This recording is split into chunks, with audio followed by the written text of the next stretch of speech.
ghost dives. So I'm going to talk about today, and I'm also going to talk about these key tools that you're going to want to take to the field with you when you practice ghost dives. Level 1 recovery, that's this fella, 18-foot extension pole. It's easily stored in your vehicle.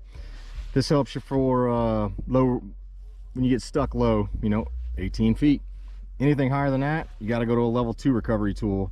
Level 2 get you, this is an extendable ladder.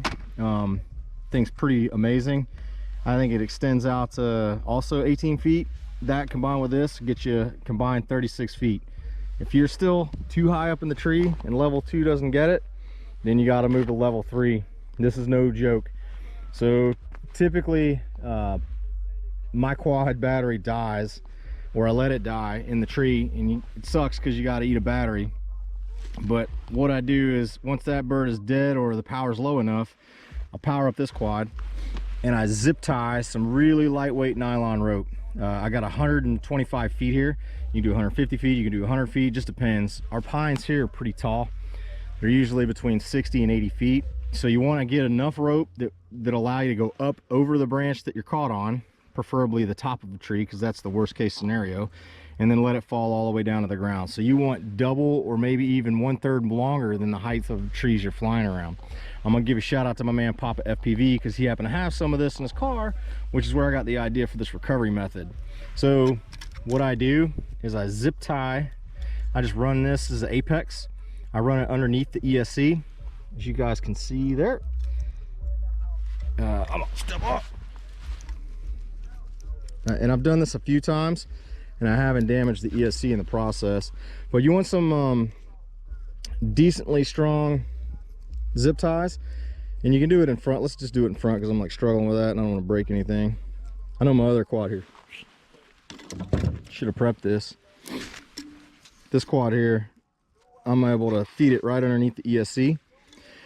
And you want to use zip ties that are strong enough to hold the rope and carry it up over the tree and down, but yet the zip tie is weak enough that if the quad gets stuck or the rope gets stuck, you can yank on it and pull it and break it away, and this quad will hopefully come tumbling out of the tree.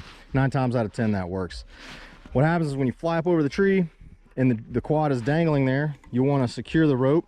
Make sure there's a loop in the end of the rope like this,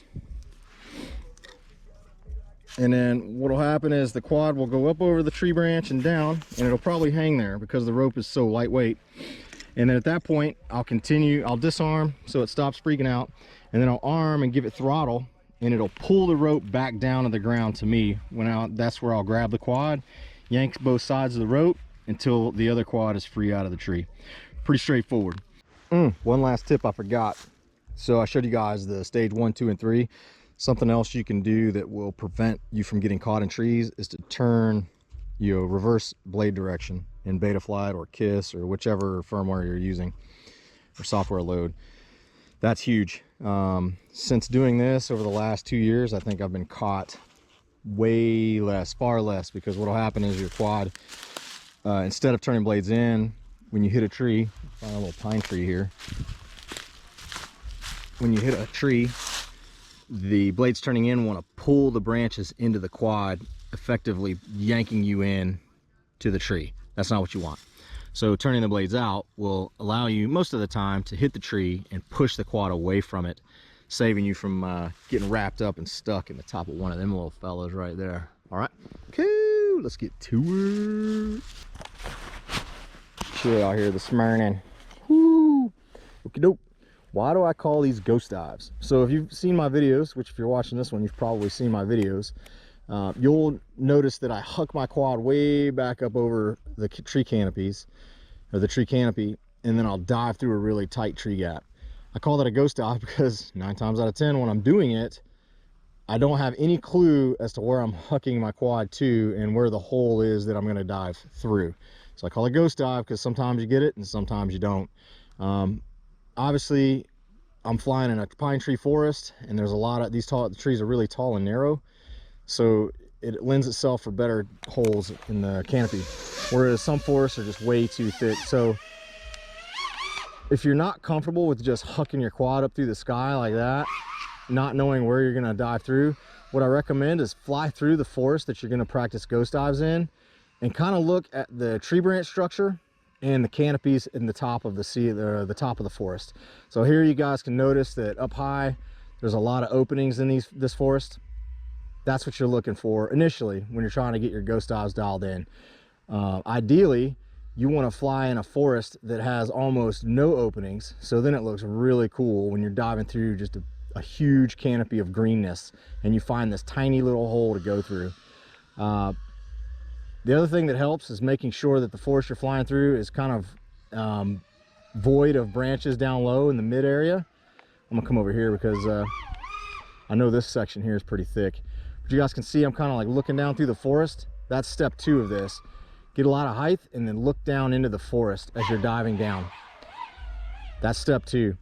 You can do that now a few times until you kind of start spotting those ghost holes where I can see, okay, there's a ghost hole, and I'm gonna dive through. Oh, might need to get my tree recovery out a little sooner than I wanted to. But just keep doing that until you find holes that you think you want to dive in, and then you start giving it a huck. And again, give yourself some altitude because you'll want to be able to see the holes as you dive through them. Really, that's it. Look for these big holes and dive into them.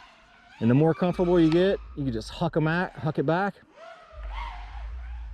and then start finding your own ghost holes. And again, there's one. Let's line up. That's the ideal ghost hole. I have no idea where I'm diving. I just huck it back.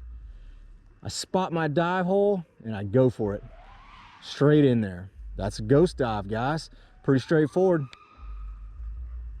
Something else I'll give you, a little trick tip, is let's say you're going for a ghost dive and you may not make it, or you look like you're drifting into the pine tree. Something I do is you can kind of turn in the dive last second, and that'll push you away from the tree branch. You guys have probably seen me do that a couple times, but I was going here, I'll turn away from the tree last second, and it pushes you out of the way of the branch so that you get a clean dive. All right, y'all, got any questions about the ghost dive? Feel free to hit me up. That's it, man. Super easy. Just huck your quad, go for it. Dive them holes. That's it, y'all.